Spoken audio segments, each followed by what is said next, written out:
지난 3일 동안 아이고 고생 많으셨어요. 저도 저지만 여러분들 그 식음을 전폐하고 3일 동안 아침부터 저녁까지 이렇게 공부한 되게 오래간만이죠? 그런 공부해 본지? 네. 아, 여기 참 공부 원래 하시는 분들인가요? 근데 하여간에 저도 참 즐거웠던 시간이고요. 네.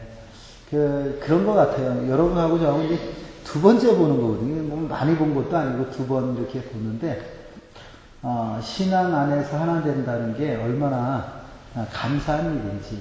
우리가 신앙이 아니었더라면 여러분과 제가 이렇게 만날 수 있겠습니까? 또, 신앙이 아니었더라면 또 저와 여러분이 어떤 한 주제를 가지고 3일씩 그렇게 얘기할 게 있겠습니까? 그러니까 참 이게 신앙으로 하나 되는 것, 이게 얼마나 감사한지. 독일이 총구석이라고 싫죠? 지방에 이렇게 거하시면서 또 저는 감사한 건 저와 같은 신앙의 내용을 가지고 계시는 성도님들 또 같은 가르침을 가리키는 우리 목사님도 계신다는 게 참 감사했고, 여러분들은 늘상 드려지는 예배니까 그런 감격이 없겠지만은 저는 이제 선교사다 보니까 간혹 제가 이제 오지나 산지 이렇게 마을을 찾아가는 경우가 많이 있습니다. 갔는데 야, 여기도 교회가 있을까? 이렇게 했는데 가보면 교회가 있어요. 교회가 있는 것뿐만 아니라 내가 하는 같은 찬양을 하고 있고 또 같은 성경의 말씀을 보고 있고 막 이럴 때는요, 와, 여기 제가 한 번은 우리 이제 필리핀의 이제 민다나오라는 그 지역, 모슬렘들이 있는 쪽이죠. 그 민다나오에 있는 르보라는 그 마을을 제가 찾아간 적이 있습니다. 그 르보라는 마을은 이제 버스가 가는 데까지 가서 거기로부터 이제 걸어가는 12시간, 오토바이를 산악을 이렇게 타고 올라가는 오토바이를 타고 올라가면 6시간 올라가는 그 산아래 마을이에요. 와, 얼마나 먼지. 6시간을 오토바이 타보세요. 장난이 아니에요. 거기를 타고 올라갔는데 그 마을에 교회가 있는 거야. 와. 근데 너무너무 놀랬던 건 뭐냐면 그 마을에 사람들이 한 400여 명 사는데 거의 다 교회를 다녀요. 아니, 산속의 마을에 어떻게 교회를 이렇게 다닐까? 이해가 안 가요, 이해가. 그리고 같이 찬양하는데 얼마나 뜨겁게 하는지. 거의 난 제일 겁이 나는 게 이런 거더라고요. 그래서 마을 그 추장쯤 되는 사람한테 물었어요. 그분도 교회를 다니는데, 아니, 나는 다른 거는 다 괜찮겠는데 여기서 응급환자가 생기면 어떡해요? 12시간 뛰어내려갈 수도 없고, 그렇죠? 산속에 있는 산꼭대기. 그리고 그렇다고 야, 여기 뭐 의료시설이 전혀 없는데 이거 어떻게 해요? 그랬더니 이분이 막 허허 웃으면서 하시는 얘기가, 선생님 그런 건 걱정이 안 됩니다. 왜 그러냐? 여기는 하늘과 가까워서 그냥 기도하면 납니다. 이렇게 얘기해요. 아니, 이런 분들이 어떻게 이런 신앙을 가졌을까? 이제 그 마을이 어떻게 복음을 받았나를 봤더니 1920년대, 30년대 이렇게 아주 일찍 미국에 루시라는 선교사님, 여자 선교사님이 그곳에 가셨답니다. 지금도 가기가 참 어렵거든요. 저도 제 사역기간 동안에 거기 지역에 한 번 딱 가봤어요. 그랬는데 그 당시에, 지금부터 50년이 넘은 아주 옛날, 지금 더 됐죠, 이제. 그 옛날에 그 여자 선교사님이 30대 나이로 그 지역에 처음 들어가셨대요. 들어가셔가지고 평생을 그 마을 사람들을 위해서 사셨어요. 그리고 나서 흔히 얘기하는 집단 개종이 일어났습니다. 그래서 그 지역을 제가 찾아가게 되는 이유가 뭐냐면, 제가 민다나오에 이제 성경학교를 하거든요. 그러면 여러 교회에서 애들을 보내와요. 그래서 같이 이렇게 성경학교를 하는데, 유독 무슨 찬양대회를 하든 연극대회를 하든 무슨 대회를 하면 그 애들이 1등이야. 총기가 있어, 애들이. 근데 알고 보니까 그 교회 그 성교사님 들어가시면서 그 지역에는 학교도 없는데 교회가 있어서 그 아이들을 신앙으로 가르친 결과 그 동네 친구들은 달라. 신앙으로만. 다른 거에 전혀 오염되지 않고 신앙으로만 커왔던 그 애들이 사회에 나오니까 두각을 이렇게 일으키더라고요. 참 귀하다. 그러면서도 야, 나와 그 친구들은 그 친구대로 은혜가 되는 게 자기들과 그 산속에서 자기들만 믿고 있는 줄 알았는데 자기들과 같은 신앙을 가진 자가 저 멀리 한국으로부터 여기까지 왔다는 그 자체가 그들을 설레게 하는 것도 기쁘게 하고 하는 거예요. 물론 이제 그 선교사님은 30여 년 생각하시고 미국으로 돌아가셔서 지금 돌아가셨다는 얘기를 들었는데 여러분 한번 생각해 보면 여러분과 제가 만나야 될 이유가 있습니까? 없죠. 그렇죠? 또 그럼에도 불구하고 우리가 만났을 때 바로 하나가 될 수 있는 이유는 여러분과 저 안에 계신 그 하나님이 한 하나님이기 때문에 그런 줄 믿습니다. 네, 우리를 하나 되게 하시는 그 영이 성령이기에 우리가 하나 된 줄 믿습니다. 아멘 안 하시는 분들은 뭐 아닌가 그런가 봐요. 네. 그래서 참 저도 지난 3일이 참 즐거웠어요. 즐거웠고 좀 힘들다는 생각도 없지 않아 있었어요. 저도 시차도 잘 안 맞고 그러고 그래서 좀 힘든 면도 없지 않아 있었지만 근데 그 즐거움이 힘든 것을 이기게 했습니다. 제가 지난 3일 동안 이제 안 나오는 분들도 있었기 때문에 제가 이렇게 좀 정리를 한다면 제 강의의 핵심이 뭐냐면 신앙은 내가 가진 것으로 하나님을 숨기는 것이 아니라 결국은 하나님의 방법으로 이 땅을 살아가는 것이 신앙이다 하는 그런 그렇게 여러분한테 말씀드릴 수가 있습니다. 다시 바꿔 얘기한다면 doing이 아니라 being이다, 존재다 하는 그런 말씀입니다. 여러분 우리가 이 땅에서 신앙생활하며 살아간다는 그것이 의미하는 것은 내가 하나님의 자녀로 살아가는 것을 의미하고 내가 하나님의 백성으로 살아가는 그 존재감이 중요한 것이지 내가 하나님 앞에 뭘 꺼내놨는지 어떤 일을 하는지 어떤 무엇을 하는지 이게 중요한 것이 아니라는 것이. 근데 우리가 오해하는 것은 신앙생활이다 이렇게 생각할 때 내가 하나님 앞에서 꺼내놓는 것, 내려놓는 것, 요즘 많이 그런 말 쓰잖아요. 뭐 그런 것이 신앙인 줄 착각하는 경우가 있어요. 근데 그거는 신앙이 아니에요. 이제 이렇게 얘기하면 여러분들이 또 오해를 할 수도 있는데 그게 신앙이 아니라 내가 하나님의 자녀가 되는 거예요. 그 존재예요. 그러니까 여러분 잘 보세요. 예수님께서 성령이 이끌려 사람에게 시험을 당하십니다. 그 시험의 내용이 뭐였죠? 뭐 돌을 떡으로 만들라 뭐 이런 거 있죠 여러분. 높은 데서 뛰어내려라. 또 그 하나님 뭐였죠? 나한테 절해라. 이게 다 뭐였어요?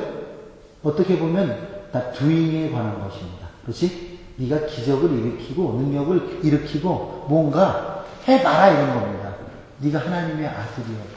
근데 여러분 그 시험의 내용은요. 우리가 생각할 때는 그 기적을 일으킬 수 있느냐 없느냐가 그 시험을 이기느냐 안 이기느냐의 내용이 되는 게 아니라는 거죠. 그게 아니라 내가 지금 사단이 우리를 향해서 또 예수님을 향해서 도전했던 그것은 내가 하나님의 아들이었거든. 하나님의 아들인 것을 보여라 이런 겁니다. 그렇죠? 능력으로 보여라. 행동으로 보여라 이런 겁니다. 사단은 우리가 어떤 능력을 가지고 있나를 수렴하는 게 아니에요. 우리의 아이덴티티인 우리가 하나님의 자녀됨 이것을 공격하는 겁니다. 지금 사단이 흠집내고 싶은 것은 우리의 존재감이죠. 우리의 존재죠. being이죠. 우리의 doing이 아니에요. 그러나 하나님은 예수님은요 그것을 doing으로 답하지 않으셨단 말이에요. 철저하게 말씀으로 그 시험을 이겨가는 걸 봅니다. 여러분 이 시대에 우리에게 오는 도전이 똑같다는 거예요. 야 네가 집사면 그럼 한번 해봐. 네가 장로면 한번 해봐. 네가 목사면 한번 그렇게 해보라고. 이런 우리에게 사단은 doing을 요구할지 모릅니다. 그런데 그렇지 않잖아요. 우리의 신앙의 내용은 우리가 행하는 어떤 것들로 인해서 우리가 하나님의 사람이 되는 것이 아니라 우리는 이미 하나님의 사람이 하나님의 자녀인 것을 여러분 믿으시기를 바랍니다. 여러분 이것이 바로 우리가 이 땅을 사는 방법이에요. 우리가 무언가 행하여 우리가 하나님의 자녀인 것을 증명하면서 살아가는 것이 아니라 하나님께서 우리에게 주시는 그 말씀을 따라가는 것이 그 말씀에 순종하는 것이 우리가 하나님의 자녀인 증거되는 것을 여러분 믿으시길 바랍니다. 여러분, 내가 하나님의 자녀로 또 백성으로 살아갈 때 내 존재감이 그 모든 것을 넉넉히 이겨가는 줄 믿으시길 바랍니다. 오늘 우리가 읽었던 그 말씀을 보면은요, 이렇게 시작합니다. 만물의 마지막이 가까웠으니 하고. 여러분, 이 얘기를 다른 말로 바꾸면 종말의 때가 됐다. 말세의 때가 됐다. 우리 이런 얘기 많이 해요. 말세 지말이다. 뭐 이런 얘기를 합니다. 여러분, 우리가 이 마지막 때가 되면은 우리 가운데 뭐가 있다고 그래요? 환란이 있다. 이런 얘기를 우리는 많이 들어요. 그래서 7년 환란 뭐 이런 얘기 듣지 않아요? 그러니까 마지막, 왜 이렇게 세상이 힘들고 어려운 줄 알아요? 말세에서 그래. 우리가 이런 얘기를 흔히 합니다. 근데 여러분, 우리가 은근히 하나님을 믿는다고 하면서 하나님의 자녀라고 하면서도 우리 가운데 두려움이 있어요. 뭐에 대한 두려움이 있는 줄 알아요? 고난에 대한 두려움이 있어요. 환란에 대한 두려움이 있어요. 그쵸? 저한테 계속 지금 까딱했죠? 그렇죠. 예. 그 전화기 제가 집에다가 놓고 우리 아내가 자꾸 그 조이름이가 누구냐고 자꾸 어디서 사는 사람이냐 그랬더니 킬에서 사는 사람이야. 환란. 끝나고 봐요. 네. 우리는 뭐가 있냐면요. 갑자기 얼굴 봐서 생각나다. 우리는 무슨 생각을 자꾸 하냐면, 이 고난에 대한, 마지막 올 그 환란에 대한 두려움이 있습니다. 어저께도 어떤 분이 나눔하는데 나 정말 웃겼어요. 선교사는 뭐 아무나 하나? 이런 생각을, 이런 얘기예요. 내가 하나님 앞에 헌신하고 싶은데요. 그랬다가 아프리카로 가랄까봐 자기는 깊게 인벌브하고 싶지가 않다는 얘기를 하시는데, 여러분, 일단 선교사는 인물이 돼야 됩니다, 여러분. 인물이 안 되는 사람들은 그런 걱정을 안 해도 아무 상관이 없습니다, 여러분. 괜찮아요.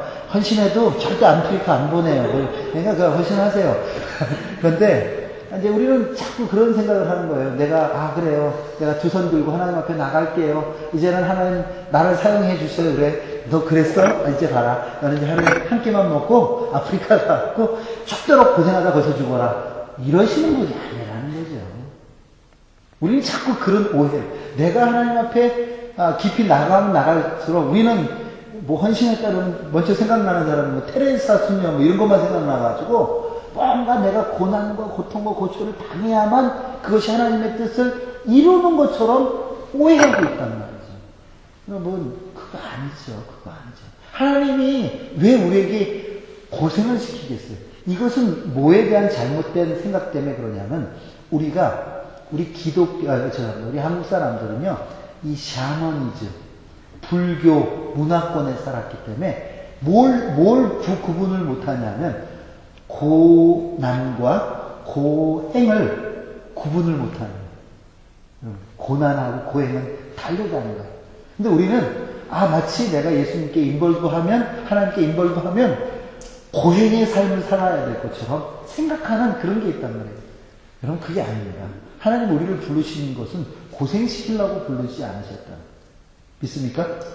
아멘 하는 사람 고생하세요. 그러면 하나님은 우리로 하여금 하나님의 것들을 누리도록 아멘? 네. 우리를 부르신 것이지, 우리로 하여금 우리 불러서 고생시키고 고행하고 나는 목판 위에 엎드려 있어 뭐 이런 거 아니라는 거니까요. 우리는 자꾸 그쪽으로 가는 거예요.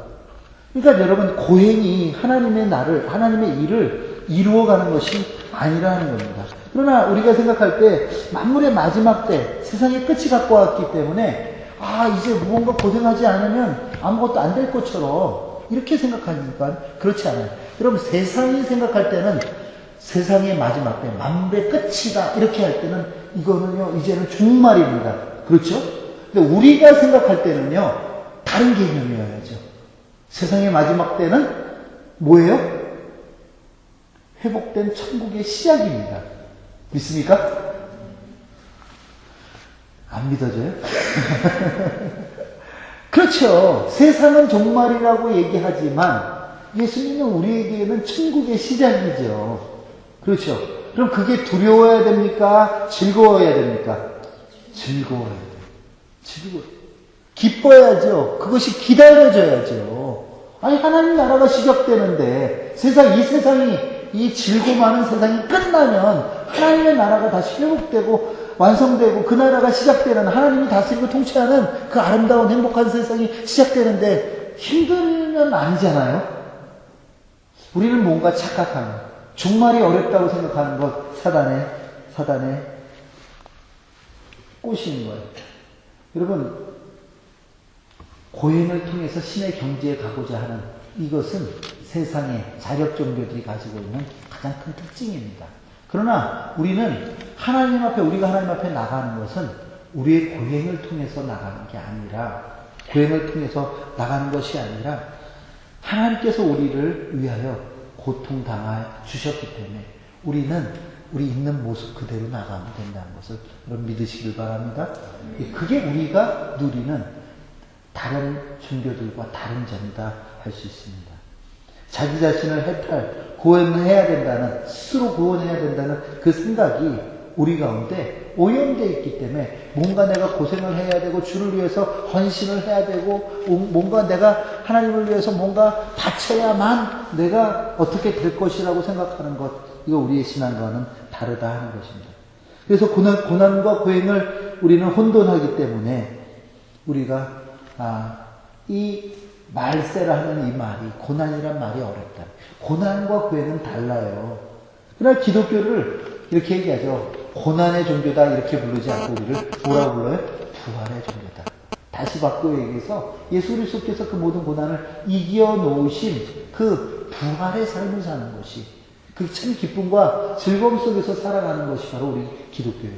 왜 우리가 주일날 모여요? 안식일은 원래 토요일인데, 그렇죠? 왜요? 우리는 그 하나님께서 다시 재창조하실 그 하나님의 나라, 하나님의 땅, 그 새하늘과 새 땅을 기억하면서 우리 부활 성도로서, 나는 아직 부활하지 않았어요. 육신의 몸을 입고 있지만 부활의 첫 열매 되신 예수 그리스도로 인하여 우리도 죽어도 다시 살 것이라는 그 확신과 믿음으로 우리가 주일날 예배드리는 거 아니겠습니까? 그렇다면 우리 종교는요, 고행의 종교가 아니라 기쁨의 종교예요. 믿습니까? 네. 여러분, 그러나 성경이 얘기하는 것은 고난에 참여하라고 얘기합니다.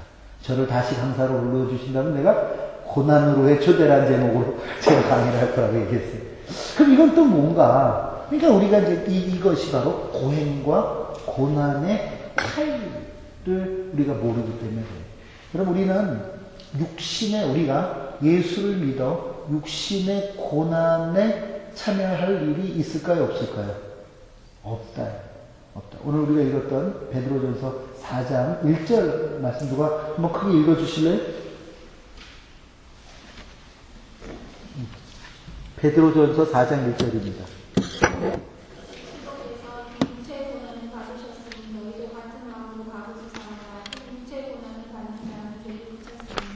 예. 우리가 하나님 앞에 나아가는 그것은요, 잘 보세요. 나아가는 것은 고난이나 고행을 통해서 나가는 게 아니라고 오늘 성경은 얘기해요. 뭐라고 얘기하냐면, 그리스도께서 이미라는 얘기는 끝났다는 얘기예요. 이미, already예요. 끝났어. 뭐가 끝났냐면, 육체의 고난을 받으셨으니, 예수님께서 우리를 대신하여 모든 고난을 받으셨으니, 우리에게 고난이 필요하다, 필요 없다. 필요하다고 생각하시는 분들은 받으시라. 육체의 고난을. 어떤 채찍에 맞으시던 창에 찔리시던 받으시면 돼요. 근데 이미 그분이 우리를 대신해서 죄값을 치르는 모든 고난을 받으셨단 말이에요. 우리에겐 더 이상 고난이 없는 줄 여러분 믿으시길 바랍니다. 근데 이게 얼마나 감사한가 보면은 그가 다 받았기 때문에 우리에게는 죄로 인해서 받는 고난이 있다 없다? 없어요.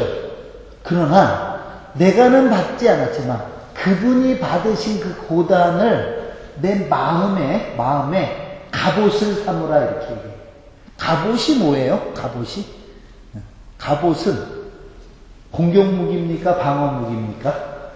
방어. 그러니까 여러분, 이 땅을 살아가면서 우리 가운데는 여러 가지 우리의 육체를 공격하는 많은 공격이 있다는 거예요. 삶의 공격들이 있다는 거예요. 그런데 그 공격이 올 때마다 그 공격에 당하지 말라는 거예요. 누가 이미 다 당했다고요? 예수님이 당했으니까 그 예수님이 당한 그 고난을 마음의 갑옷으로 삼아. 마음의 갑옷으로 삼아. 그것으로 어떻게 해요? 뭐라 그래요? 프로젝트 한다래나 이렇게 방어해갖고 그것이 내게 어떻게 침범하지 못하도록 해요. 그게 만약 나를 찌르면 나는 죽을 수밖에 없는 존재인데 예수 그리스도가 이미 당하셨기 때문에 그것이 방어가 되기 때문에 내가 그 고난으로부터 자유할 수 있다는 거죠. 믿습니까? 어렵습니까? 여러분 예수 그리스도가 나를 위해서 고난당하셨기 때문에 내가 평안을 누리고 안전을 누릴 수 있다는 것을 말씀하십니다. 그가 나를 위해 죽으셨기 때문에 내가 살았다는 얘기입니다. 내가 죽음이 고난이 더 이상 두려움이 되지 않는다는 것이죠. 그가 그 죽음 가운데서 다시 사셔 부활하셨던 것처럼 우리도 죽어도 다시 산다는 그 부활의 신앙이 그 예수 그리스도가 당한 그 고난 때문에 우리 가운데도 있다는 것입니다. 이것이 세상의 고난을 넉넉히 이기게 하는 줄 여러분 믿으시기를 바랍니다. 마귀와 사탄은 우리를 계속 죽음이라는 그런 공격 무기를 가지고 죽음이라는 그 무기를 가지고 우리를 치지만 우리는 그 죽음이 더 이상 두렵지 않은 것은 죽음으로 인생이 끝나요. 인생 어저께 배웠죠. 인간이 왜 죽는다고요? 늙어서요? 죄 때문에 죽어요. 그렇죠? 우리 배웠잖아요. 인간은 죄 때문에 죽는 거였어요. 그런데 그 죄와 사망의 모든 문제를 누가요? 예수 그리스도께 담당하셨기 때문에 구대기 생각하면 되죠? 예. 여러분 담당하셨기 때문에 우리에게는 그 죽음이 더 이상 무기가 되지 않은 줄 여러분 믿으시기를 바랍니다. 예. 그게 우리가 하나님 앞에서 받은 은혜라요. 그렇기 때문에 여러분 오늘 베드로 사도는 우리에게 얘기하기를 야 말세가 때가 가까웠으니 말세의 때가 가까웠으니 너희는 정신 차려라 근신하라 기도하라 이렇게 얘기하는 거죠. 마지막 때에 우리 할 일을 베드로는 우리에게 말씀해 주고 계십니다. 우리를 위해서 고난당하신 예수 그리스도를 의지하고 기도하라. 그럼 기도가요 뭐 다른 게 아니에요. 나의 연약함을 드러내는 거예요.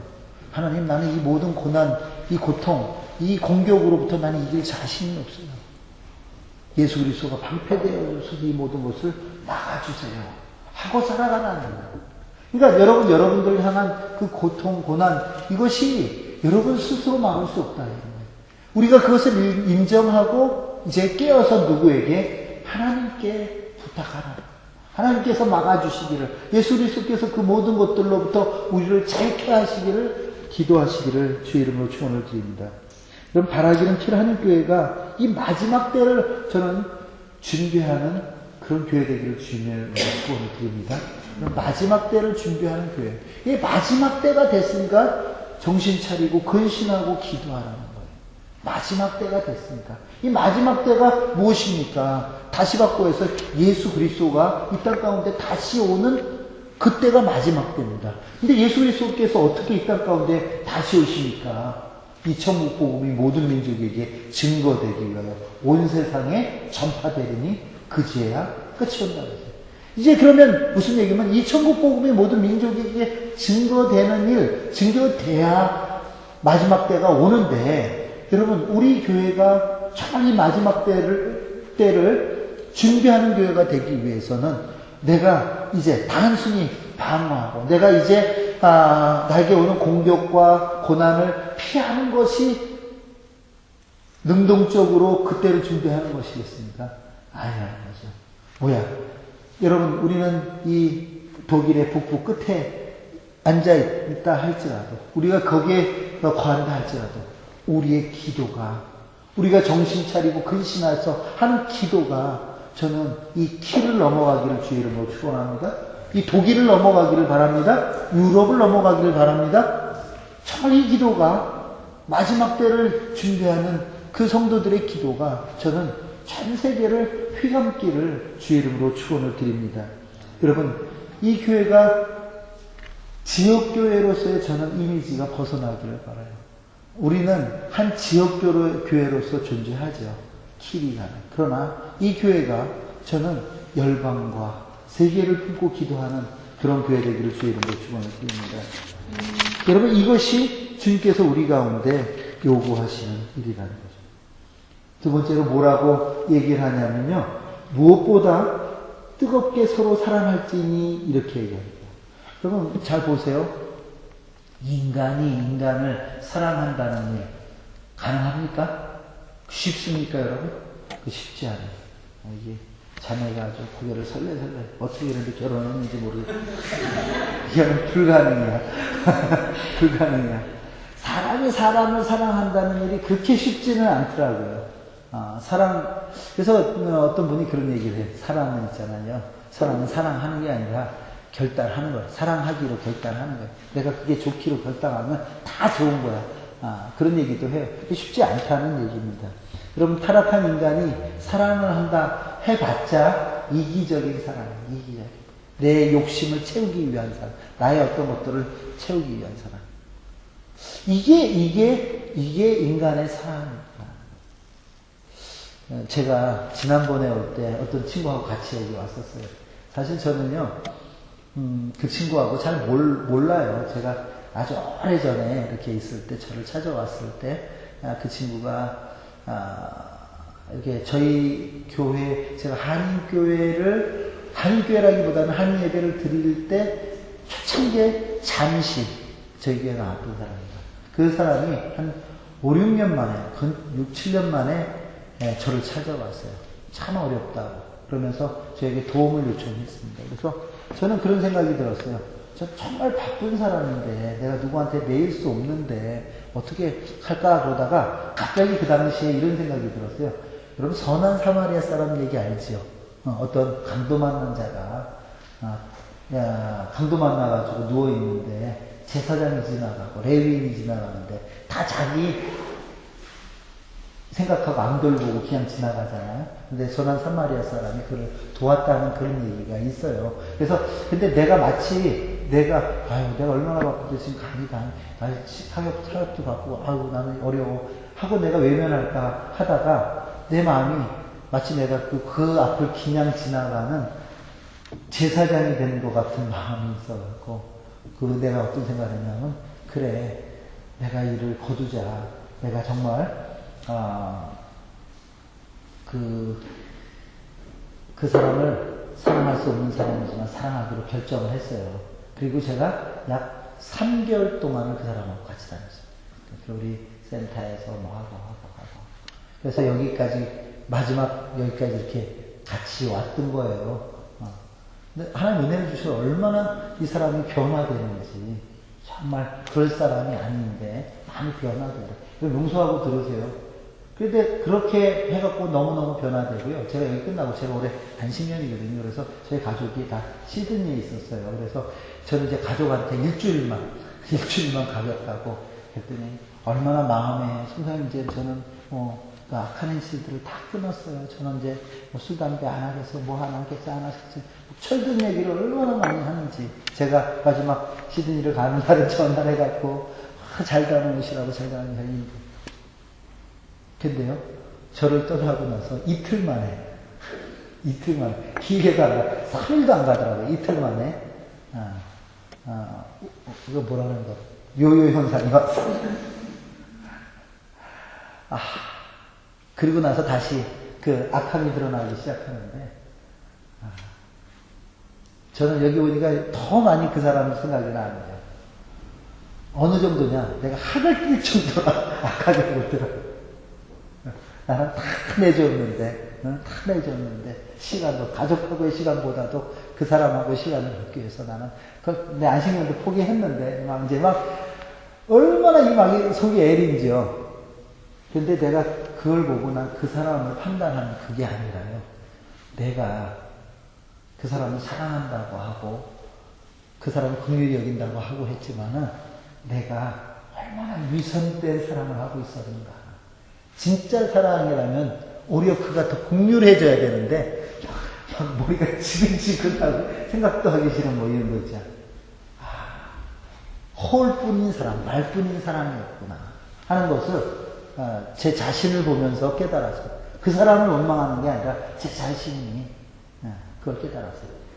내가 이렇게 하면 저도 잘할 것이라는 그 기대만 갖고 한 것이지, 내가 이렇게 했을 때 저가 나한테 이렇게 나쁘게 해도 나는 그를 사랑할 수 있는 그 사랑이 아니더라는 거예요.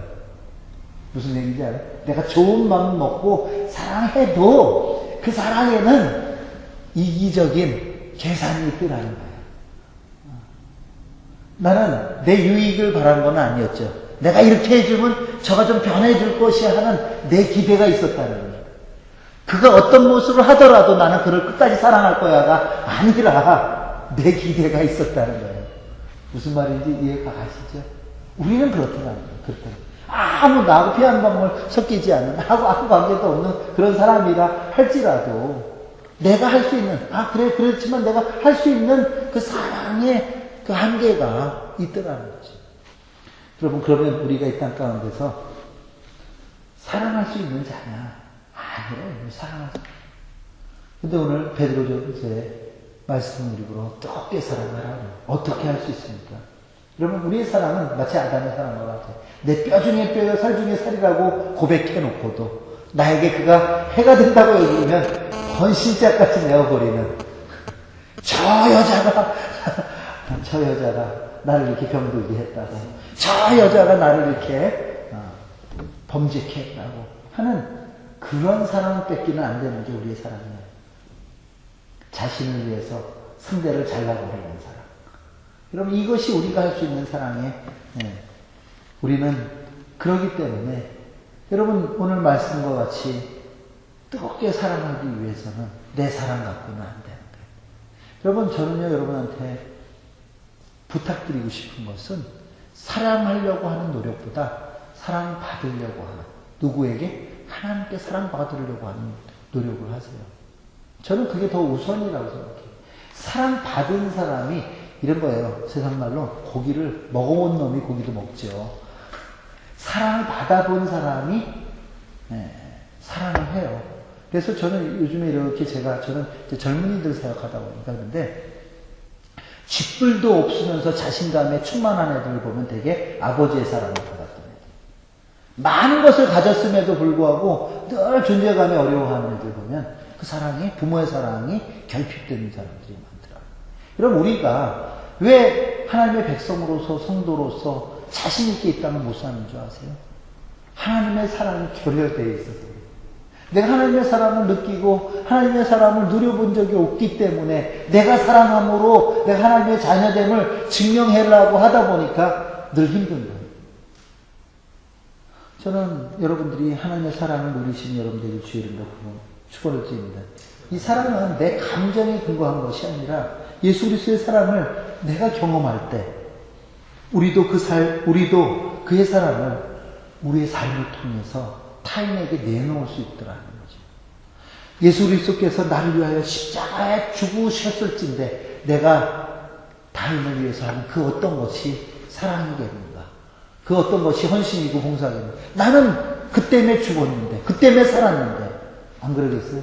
제가 이번에 저희 단체가 한국에 있는 아미사, 아름다운 미소를 만드는 사람들이라는 뜻이라는 단체하고 MOU를 맺었어요. 그 의사들이 한 단체입니다. 그래서 그 아미사라는 단체가 우리 그 파시코라는 그 지역에 1년에 2차례 의료 사역을 해주고, 그 다음에 거기에 의료 문제가 생겼을 때 다 잠원해준다는 뭐 이런 일. 그리고 매달 지원해서 거기 환자들 돌보겠다는 그런 MOU를 맺었어요. 정말 감사해요. 근데 그 아미사에 저기 하는 박선철 원장이라는 사람이 있어요. 근데 이 사람은 좀 이상해. 부천에 아주 큰 병원을 하는, 개인병원을 하시는 분이에요. 그리고 내가 봐도 정말 괜찮은 사람이야. 근데 이 사람이요, 자기 삶의 많은 부분을 선교지에 와서 봉사하는 일에 쓰셔요. 이해가 안 가는 거야, 이분이 이해가 안 가. 왜 그러냐면, 돈 그냥 벌면 많이 벌 수 있고, 얼마든지 떵떵거리고 살 수 있는 분인데, 이 사람의 삶은 늘 선교지였어요. 지금으로 내가 그분을 만난 지 10년 됐는데, 10년 전에 우리 필리핀에 와서 한 5년을 봉사하고 계셨어요. 그러더니 그 다음에는 어디 방송에 나왔어요. 그래 바쁘니까 네팔에 가갖고 코이카에서 하는 그 병원을 세우고 거기 원장으로 5년을 또 근무하시고 다시 한국에 갔어요. 지금 이제 돈을 번다고 그러시면서도 틈만 나면 선교지로 가방 싸들고 와서 봉사라. 근데 이번에 이제 저희들하고 MR하면서 제가 물었어요. 아, 근데 그러려면 선교사를 하지. 그러려면 선교사를 하지. 뭐 하려고 그럽니까? 이제 얘기를 했어요. 지금도 이제 그런 거죠. 호시탐탐 또 나갈 길을 찾고 있어요. 그러니까 그럼 어떻게 개인병원 하는 사람이 나가냐? 이렇게 같이 그 동료, 쉽게 얘기해서 월급 사장이라, 월급 원장이라 그러니까 그런 사람을 다른 친구들을 거기에 병원에 세워놓고 자기는 나가는 겁니다. 그래서 물어봤어요. 그랬더니 이분이 이런 얘기를 하더라고요. 자기가 원래는 한쪽 다리를 저는 소아마비로 태어났답니다. 송사님 뭐 눈치 못했죠? 그러는 거예요. 나 몰랐는데요. 그랬더니 자기가 어렸을 때 자기는 한쪽 다리를 저는 소아마비로 태어났대요. 그 열등감이 엄청나게 컸대요. 그런데 그 당시에 그분이 좀 불우하게 이렇게 사셨던 것 같은데, 근데 콜린이라는 그분의 얘기로는 성결교 선교사님을, 미국 선교사님을 만난 거예요. 선교하시는. 그래서 그 콜린이라는 그 선교사님이 자기가 늘 질투적이고 친구들 사이에서 막 이렇게 저기 하는 것을 보고 데려다가 아무 이유도 아무 조건도 없이 데려다가 그 아이를 수술해 줬어요. 그래서 이 다리가 하나가 짧고 하나는 길고 이랬던 병을 가졌던 그가 그 수술을 해주시는 바람에 똑바로 걸을 수 있는 그런 사람이 됐어요. 그래서 자기는요, 그때 예수님이 누군지 모두가 뭐냐 아무것도 모르지만 그분이 선교사였기 때문에 나도 우리 그 콜린 선교사님 같은 선교사님이 돼야지 하는 생각을 정말 열심히 공부를 했대요. 그래서 그분이 의사가 결국은 되셔가지고 이제 늘 그런 거예요. 자기가 잘 먹고 이렇게 살다가도 그분의 생각을 하면 자기가 가만히 있을 수가 없어요. 그 받은 사람 때문에. 이번에도 얘기해요. 선생님, 우리 환자들 돈이 얼마나 들어도 상관없습니다. 저희가 다 합니다. 조건이 그런 거예요. 이번에 우리 스태프들이요, 이제 그분이 오시니까 같이 의사가 우리도 스태프 중에 이제 간호사들도 있던데, 이 간호사 중에 하나가 저한테 이런 얘기를 하네요. 선교사님, 그분은 다른 의사 선생님들하고는 좀 달라요. 그래서 뭐가 다른데 그랬더니 하는 얘기가 다른 의료사에 우리 이제 1년에 여러 차례 의료 팀들이 와서 하는데 다른 의사 선생님들은요 뭐에 만족을 얻으시냐 하면 오늘 몇 명 봤어 우리가 오늘 600명 봤어 600명 봤어 내가 오늘 몇 명 진료했느냐에 굉장히 큰 관심을 갖고 또 거기에 만족하거나 거기에 실망하거나 하신답니다.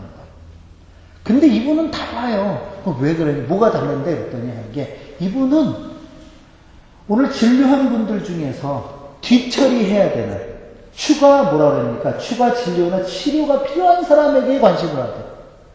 그래서 오늘도 자기들 끝나고 미팅하는데 10명을 뽑아가지고 이 사람 주소하고 다 확보해. 하고 이 사람은 이런 처방을 해주라. 그러고 뭐라고 그러냐면 거기에 필요한 것은 내가 다 된다. 그러니까 그 환자들의 뒤처리에 관심을 합니다. 마치 선한 사마리아 사람이 여관에 갖다 맡기고 이 사람이 부비가 더 들거든 내가 돌아올 때 다 주겠다는 그 얘기와 같은 얘기를 꼭 하시나. 저는 그분의 그런 마음에 머리가 숙여지는 거예요. 근데 여러분 잘 생각해봐요. 이분이 왜 그랬는 줄 알아요? 그분은 사랑받았던 사람이기 때문에 사랑을 어떻게 하는 것이 사랑인지를 아는 거예요. 그렇지 않아요? 그분이 사랑받지 못했더라면 그렇죠? 그렇게 했어요? 지금 내가 끼치는 그 의술로 내 업적을 쌓으려고 그러죠. 내 의의를 쌓아가려고 그러죠. 근데 자기 자신이 그 큰 은혜를 입었기 때문에 그 큰 사랑을 입었기 때문에 이제 어떻게 사랑하는지를 아는 거예요. 여러분, 우리 가운데서 참된 사랑이 실천되지 않는 이유는 아직 내가 그리스도의 참된 사랑을 맛보지 못했기 때문에. 그 사랑을 맛보았더라면, 내가 어떻게 살았는데, 내가 어떻게 다시 살았는데, 내가 어떻게 천국을 소망하게 됐는데, 이걸 안다면은 우리의 사랑의 대용이 달랐을 것이다. 근데 우리가 그 사랑을 모르니까 사랑 비슷한 거를 하려고 그러니까 힘든 거예요. 내가 그렇게까지 너한테 얘기했는데 넌 나한테 하는 게 뭐야? 이런 조건을 붙이는 사랑.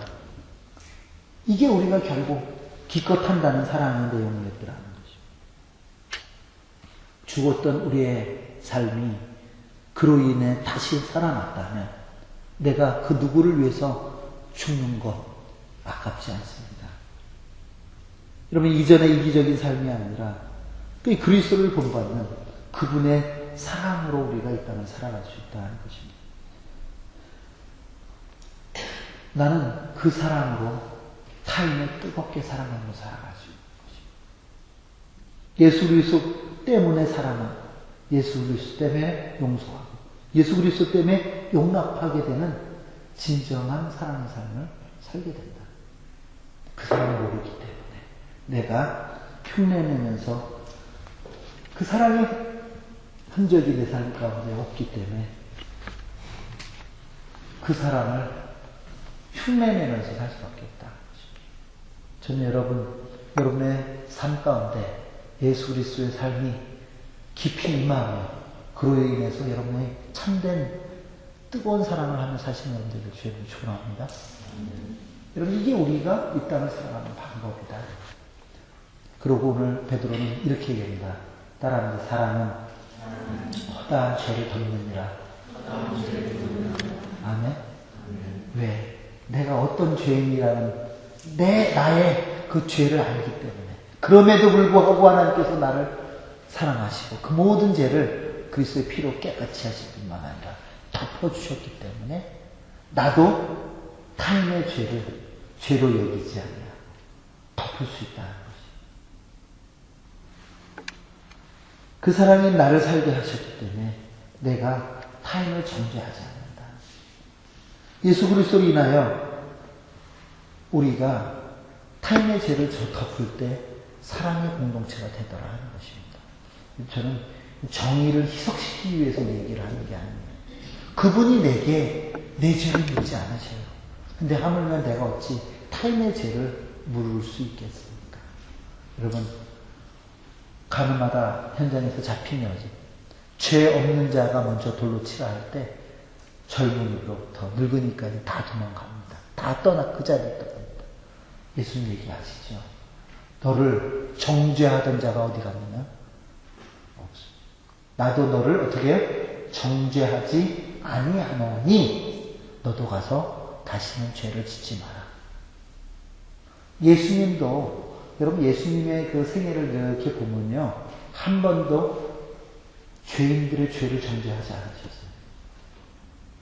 아니 오히려 예수를 잘 믿는다고 하나님을 잘 믿는다고 하였던 당시 제사장들, 사두개인들, 바리새인들, 율법사들의 죄를 나무를 하셨어요.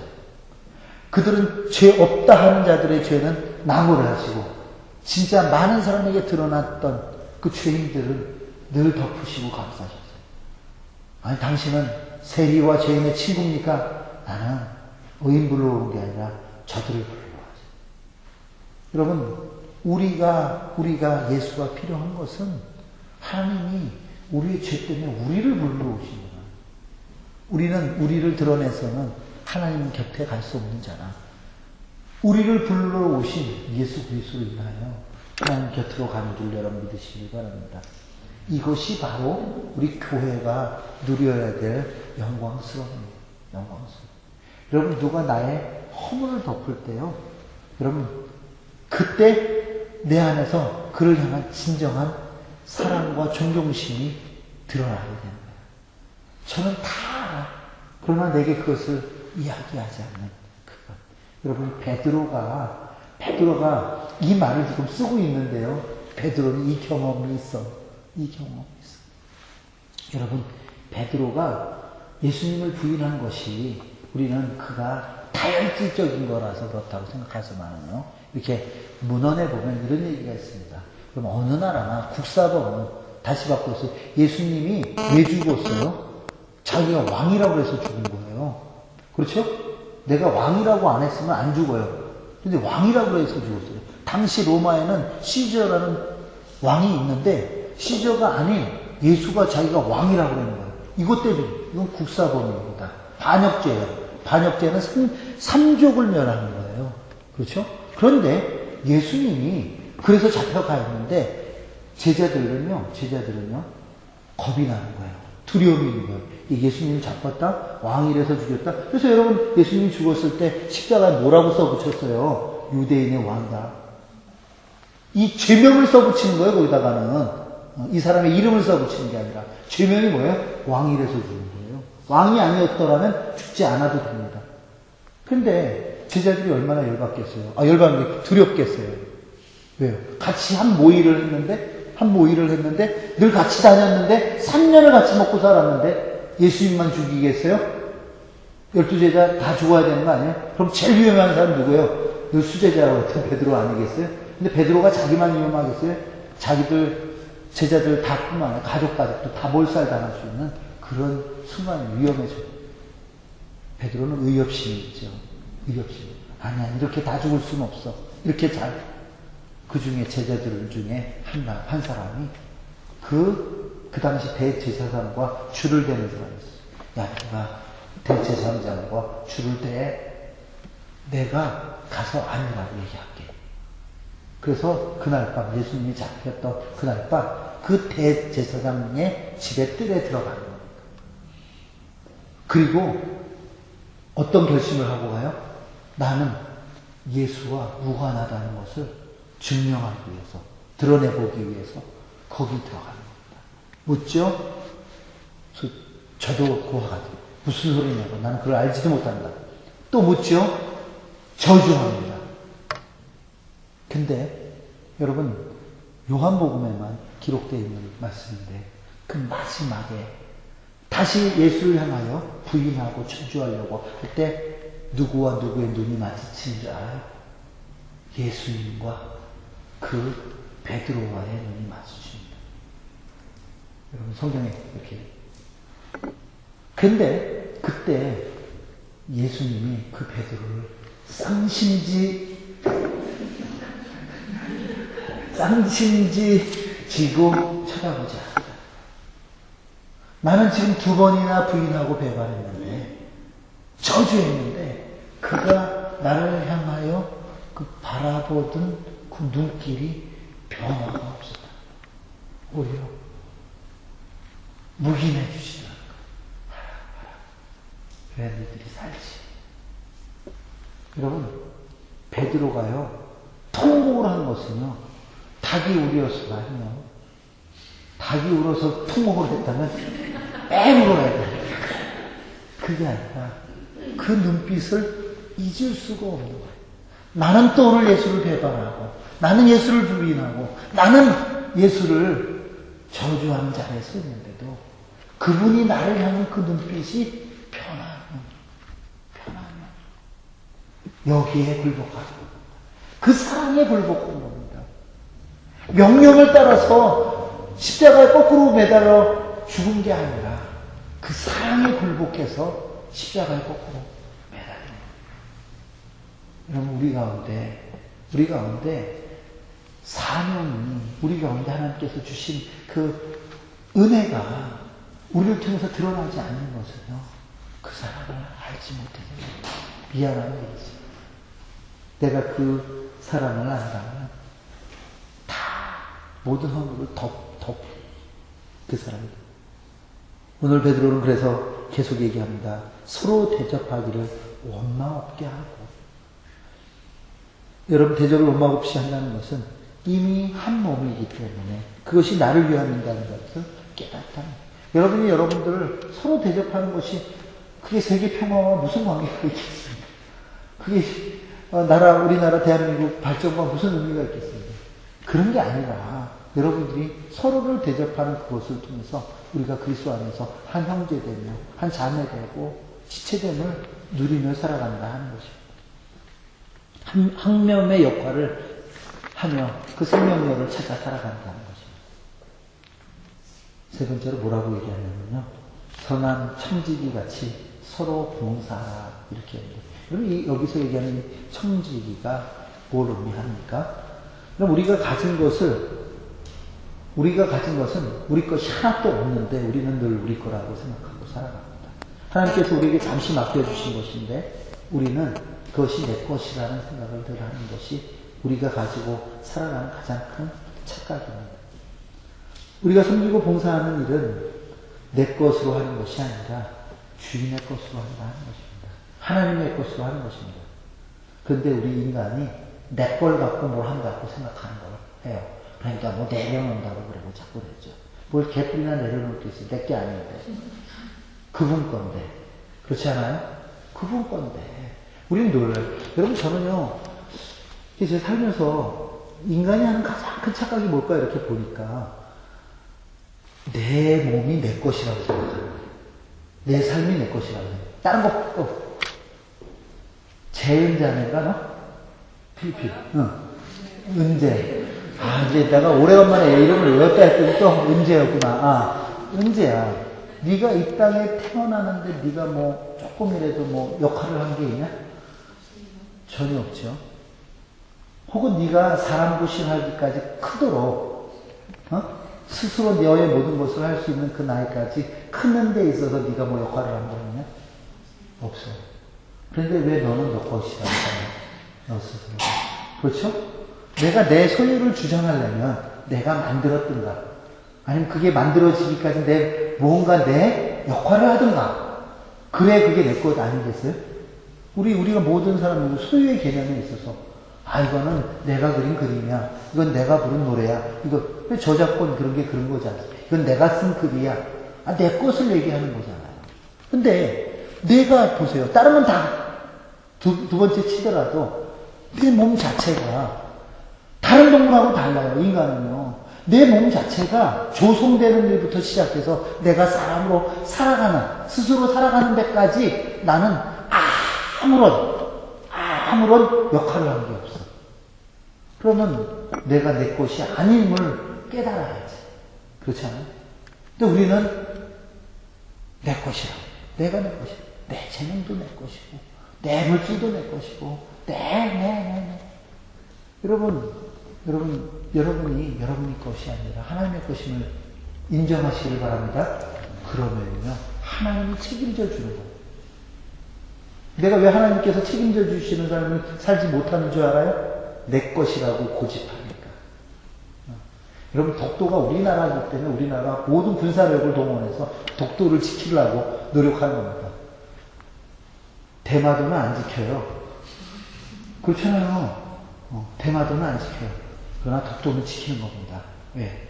우리 땅이니까. 여러분 이런 거죠. 여러분들이 여러분 자신을 내 것이라고 고집하는 그것은요. 일본 분들이 독도를 우리 땅이라고 자기네 땅이라고 우기는 것보다 100번 더 나쁜 일입니다. 근데 우리는 그런 일을 해요. 여러분 자녀가 여러분 것이니까. 여러분들이 조성하는데 조금 노력을 했다고요? 19군이다. 근데 내가 그 아이가 조성되어서 크도록 내가 하는 게 무엇입니까? 그 생명이 내게 있었다고요? 아니죠. 그 자녀들조차도 하나님께서 우리에게 잠깐 맡겨주신 거 아닙니까? 이게 기독교의 청지기 정신입니다. 불교의 무소유주 정신하고는 상대도 안 되는 겁니다. 여러분 불교의 무소유라는 것은 내 안에 있는 욕심을 갖지 않겠다는 얘기예요. 내가 하나를 가지고 또 다른 하나를 갖고 싶으니까 나는 그 하나마저도 포기하겠다는 게 불교의 무소유 정신이라면 우리 기독교의 청지기 정신. 내가 10개 아니면 100개, 1000개를 가지고도 그 어느 것 하나 내 것으로 여기지 않는 거예요. 여러분 우리가 왜 봉사가 힘든 줄 알아요? 헌신이 힘든 줄 알아요? 내 것 갖고 한다고 생각하니까. 내 것 주면 나는 없잖아. 뭐 이런 것 때문에 그런 겁니다. 사실은요. 난 내 것 갖고 하는 게 아니라 주인의 것을 나눠줄 뿐이에요. 하나님의 것을 내가 나눠줄 뿐이에요. 내가 나눠주고 또 나눠주다 보니까 내가 그 나눠줌의 통로가 되는 거예요. 여러분 믿습니까? 헤비타드 운동을 시작했던 그분의 혹시 일대기를 들어본 적이 있습니까? 그분은 지금 억만장자였답니다. 억만장자. 모든 걸 다 누리고 살던 그런 사람. 근데 어느 날 그가 그 마음 가운데 이 모든 것 나로부터가 아니라 하나님으로부터라는 그것을 깨닫고 그가 그 모든 것을 정리해서 그 나눠주기를 시작했던 것. 이것이 이게 헤비타드 운동의 시작이었습니다.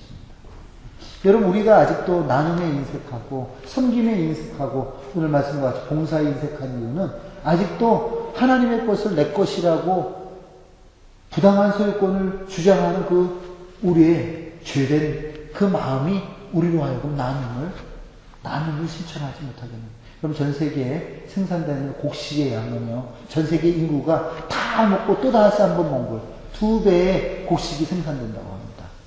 근데 지금도 짝깍 할 때마다 하나씩 주고 가는 그 기아 선상에 놓인 그 많은 사람들은요, 곡식이 없어서 주는 게 아니죠. 마땅히 나누어야 될 것들을 나누지 않기 때문에 그들이 죽어가는 거예요. 그럼 우리가 나누지 않기 때문에 지금 목숨이 죽어가고 있다는 사실을 여러분 기억하셔야 돼요. 저희 아이들이요, 강아지 기르는 게 소원이에요. 우리 아이들이 고만한 때잖아요, 지금. 고양이 키우는 게 소원이에요.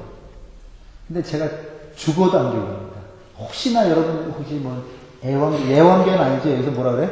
뭐 동반, 뭐 요새, 동반 동물, 뭐, 뭐라 그래? 동반 뭐, 이런 거 하는데, 예? 반려, 예. 뭐, 반려를 하든지 뭐, 하시죠. 근데 그거에 대해서 내가, 뭐, 그런 분들이 있으면 용서하고 들으세요. 제가 왜 안 해야 되는 이유를. 저는요, 저희 아이들한테 죽어도, 그러니까 얘네들이 왜 우리가 애완견을 기르는 것이 성경에 위배되지 않느냐에 대해서 엄청 연구를 해가지고 저한테 늘 와갖고 꼭 기르게 해달라고 얘기를 합니다. 근데 저는 그 옳고 그름과 무관하게 안 길러요. 안 된다고 합니다. 근데 여기 오기 바로 전 주일날 저희 아이들하고 저하고 뭐 할머니 뭐 생신이라고 선물을 산다고 우리가 이제 그 쇼핑몰에 갔어요. 같이 갔는데 그날이 팩트 그러니까 그 팩트 블레싱 데이였어요. 근데 얘네들이 엄청 놀란 거예요. 그날 왜 그런가 하면 다른 몰들은 그 펫을 데리고 들어오는 것조차 인정하는데 그 몰만 인정을 해갖고 완전 개판이었어요. 그날 얼마나 사방 쌓아놓는지 정말 그날은 눈을 크게 뜨고 다녀야 돼. 근데 그날 무엇을 애들이 똑똑히 목격을 했나 하면 그 성당의 신부님이 나와갖고 개들을 여기다가 이렇게 끌어놓고 그 개들을 위해 여러분 미사를 집전하는 것을 애들이 봤어요. 그 미사가 끝나고 나서 한 마리 한 번 해야 되나요? 한 마리 그 신부님에 가면 이렇게 그리고 블레싱 해주고 그리고 블레싱 해주는 이것을 애들이 목격하고 저는 집에 돌아왔어요. 드디어 내가 할 말이 생겼어요. 야, 너네들 오늘 봤지? 지금 아빠가 사역하는 팥이거든. 하루 한 끼를 못 먹는 애들이 2만 명이 넘어. 그래서 우리가 300명을 먹여도요, 한 50명은 못 먹고 돌아가, 매일. 하루에 한 끼를 못 먹어서. 우리가 주는 밥을 먹어야 되는 애들이. 그 한 끼 밥값이 얼마인 줄 아세요? 300원. 그럼 2유로입니까? 아니야. 20센트. 20센트면 밥을 배불리 먹어요. 근데 그 20센트가 없어서 배를 굶고 그날도 차례를 못 기다려서 가는 애들이 50명이 넘어요, 우리 센터에. 그걸 늘려보려고 해도 어려워요. 우리가 그래서 일주일에 2번은 스페셜 피딩이라고 해서 1000명씩 먹입니다. 요새 우리가 이제 제빵 하면서 어떻게 하면 더 많은 애들에게 많이 먹일까를 고민하고 있었죠. 근데, 야, 같은 나라에. 어떤 애들은 그 20센트 밥짜리 그게 없어가지고 오늘도 배를 굶고 그 배를, 허기진 배를 붙들고 잠자리로 드는 그런 애들이 있는가. 어떤 개는 무슨 독이 겨워서. 저는 정말 죄송합니다. 혹시 개나 고양이를 키우신 분들은 용서하고 들어주시기 바랍니다. 저는요, 이게 내 마음을, 이걸 못 넘는 거야, 이걸. 물론 그렇게 사는 사람도 있고, 그렇게 따지면 우리가 뭐 큰 집에서 살면 됩니까? 우리가 저렇게, 그럼 성교사님도 그렇게 배가 나가고 어떻게 그렇게 되겠지? 여러 가지로 우리가 얘기할 수 있는 거예요. 예, 맞아요. 오늘 성교사님도 아침 점심 다 먹었잖아요. 그 애들 생각하면 먹지 말아야죠. 예, 맞아요. 우리 애들이 그런 얘기를 해요, 진짜. 지금 웃는 분들은 찌르는 분들이에요. 크게 웃는 분들은. 그렇죠. 우리가 그렇게 얘기할 수도 있어요. 내가 그것을 하는 게 아니라 저는 그냥 창조의 원리대로 개는 개답게 사람은 사람답게 살아야 돼요. 사람답게 모든 사람들이 사람답게 살면 그때 또 개를 키워보겠다는 마음도 생길 수도 있어요. 물론 이런 것도 있더라고요. 제가 어떤 장애 부부로 알고 있는데 아이를 못 가져요. 그러니까 강아지 한 마리 키우면서 아이같이 키우는 그런 분도 있어요. 알아요. 다 이유가 있다는 거 알고 그게 다 어떤 특별한 목적이 있다는 거 다 알아요. 그런데 제가 여러분한테 하고 싶은 그 얘기는 우리가 인간에 대한 사랑, 인간에 대한 그것이 우리가 하나님 앞에서 청지기 됨을 지키지 않는다면 그것으로 인해서 고통당하는 사람들이 이 땅 가운데 생겨난다는 겁니다. 그것에 대해서 그럼 우리가 섬기고 봉사하는 일이 내 것으로 하라는 것이 아니라 하나님께서 우리에게 맡긴 것을 나눠준다는 거죠. 그래서 성경에 보면 뭐라고 얘기하냐면요. 하나님께서 우리에게 따라합니다. 먹을 양식과 심을 씨를 주신다. 여러분 믿습니까?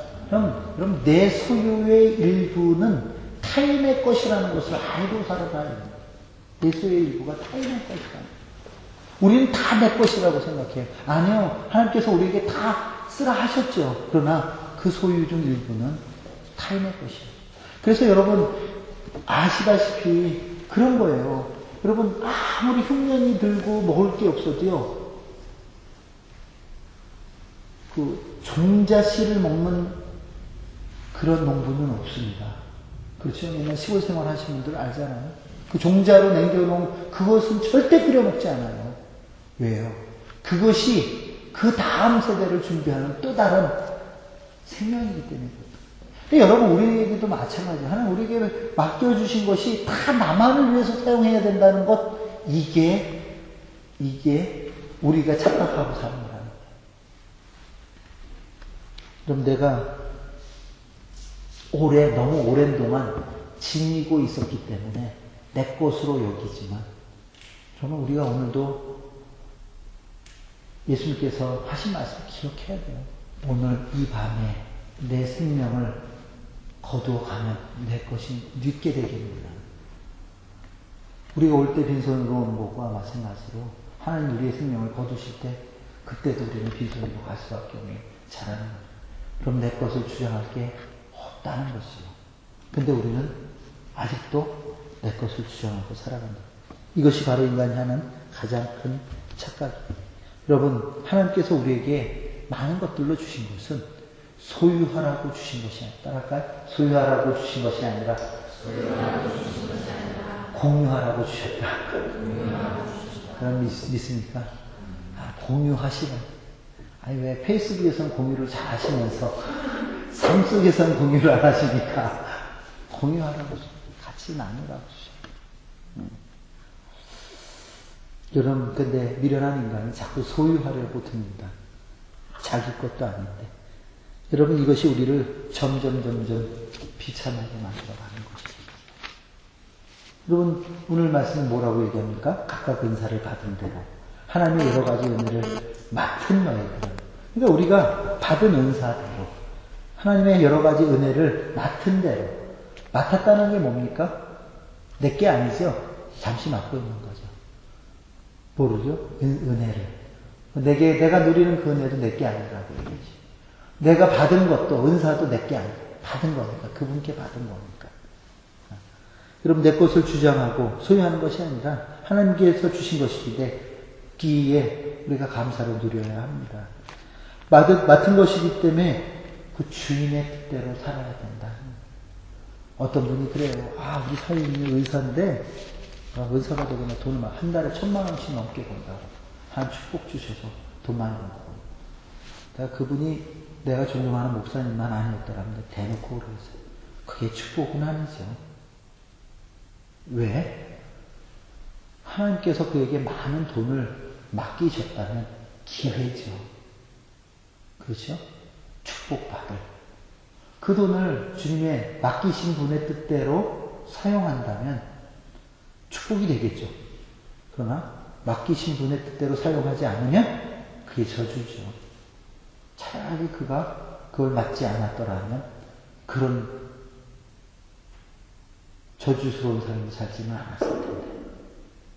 건강도 마찬가지죠. 명예도 마찬가지죠. 우리가 갖고 있는 모든 것이 마찬가지죠. 여러분 오늘 한번 집에 들어가셔서 곰곰이 한번 생각해 보세요.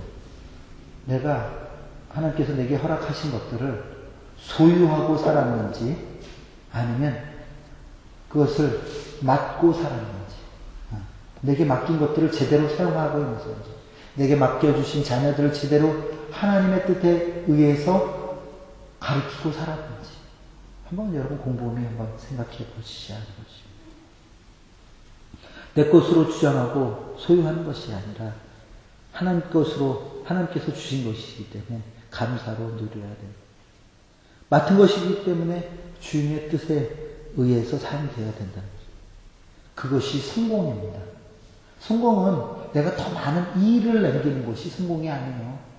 주신 자의 뜻대로 사용하는 게 성공입니다. 그걸 갖고 칭찬하셔요. 내가 너에게 맡겼는데 그것을 네가 내 뜻대로 사용하였느냐? 이걸 갖고 우리에게 성공이냐 실패자를 얘기하시지, 네가 얼마큼 그거 갖고 더 많이 만들어낸다고 얘기하지 않으신다는 것입니다. 여러분 이 땅에서 누리는 모든 것들은 소유하라고 주신 것이 아니라 공유하라고 주셨습니다. 나누라고 주셨습니다. 내가 공유하고 나눌 때 이 공유함을 통해서 이 땅이 아름다워지는 줄 여러분 믿으시길 바랍니다. 그것을 통해서 이 땅이 하나님 나라 되는 줄 여러분 믿으시길 바랍니다. 제가 이번에 오면서 여러분 교회를 이렇게 생각합니다. 참 이 교회가 고인물이 아닌 저수지와 같이 고인물이 아닌 샘물이 되면 좋겠다 하는 생각을 했습니다. 정말 여러분 마음속에 예수 그리스도가 샘솟아서, 여러분 샘물은 클 필요가 없어요. 이게 바운드리가 나발이가 클 필요가 없어요. 좁아도 돼. 샘물은 좁아도 돼. 생명력만 있다면 계속 뿜어낼 수만 있다면. 여러분 여기에 1,000명 100명 모이는 교회 안에 1,000명 모이는 교회 안 해도 돼요. 몇 명 안 모여도 돼요. 여러분을 통해서 계속 뿜어나갈 수만 있다. 여러분 그런 교회 되기를 주의 이름으로 축원을 드립니다. 이제 말씀은 맺겠습니다. 이 모든 일들이 하나님께서는 그의 영광을 받으려고 함이라고 얘기하고 계십니다. 누가 말하면, 여러분 여기에서 여러분들이 그 태도를 얘기하는데 성경에 뭐라고 얘기하면 11절인가요? 누가 말하면 하나님의 말씀을 하는 것 같이 하고. 그러니까 여러분들이 내 것을 갖고 하는 것이 아니니까, 여러분 갖고 하는 게 아니니까 하나님의 것을 갖고 하는 거니까 말할 때는 누가 말하는 것 같이 하라고요? 하나님이 말씀하시는 것 같이 하고. 누가 봉사하려면 하나님이 공급하시는 힘으로 하라는 거예요. 내 힘으로 억지로 짜내서 하는 게 아니라 그의 공급하신 힘으로 하라는 거예요. 이는 범사에 예수 그리스도로 말미암습니다. 그 모든 것이 그리스도로 말미암다. 예수가 아니라면 우리가 어찌 생명을 얻었겠습니까? 예수가 아니라면 우리가 어찌 소망을 얻겠습니까? 예수가 아니라면 어찌 우리가 사랑을 얘기하고 있다면 살겠냐고. 우리가 이 땅을 사는 것, 우리가 우리 몸에 그 예수 그리스도의 고난을 채우는 그것은 내 육신이 고통과 고난을 당하는 그것이 아니라 골로새서 1장 24절에 얘기하는 것 같이 나는 이제 너희를 위하여 받는 괴로움을 기뻐하고 그리스도의 남은 고난을 그의 몸된 교회를 위해 내 육체에 채우노라. 이 교회라는 것은 단순히 킬하니 선교교회 이 교회뿐만 아니라 유니버셜 처치, 정말 하나님의 나라가 이 땅 가운데 도래되고 회복되고 완성되는 하나님의 교회가 세워지는 그 일을 위해서 나는 내 육체의 고난을 받겠다. 이 고난이라는 건 육신의 고난이 아니라 그것을 위하여 내 삶을 내어놓겠다는 그 고백인 줄 믿습니다. 교회를 세우는 일, 생명을 살리는 그 일을 위해서 내가 살아가는 것, 이것이 바로 예수 그리스도의 남은 고난에 참여하는 일인 줄을 여러분 깨달으시고 여러분의 삶을 통해서 생명의 역사가 이 땅 가운데 쓰여져 나가기를 주의 이름으로 축원합니다. 주신 말씀 생각하시면서 잠시 기도하겠습니다.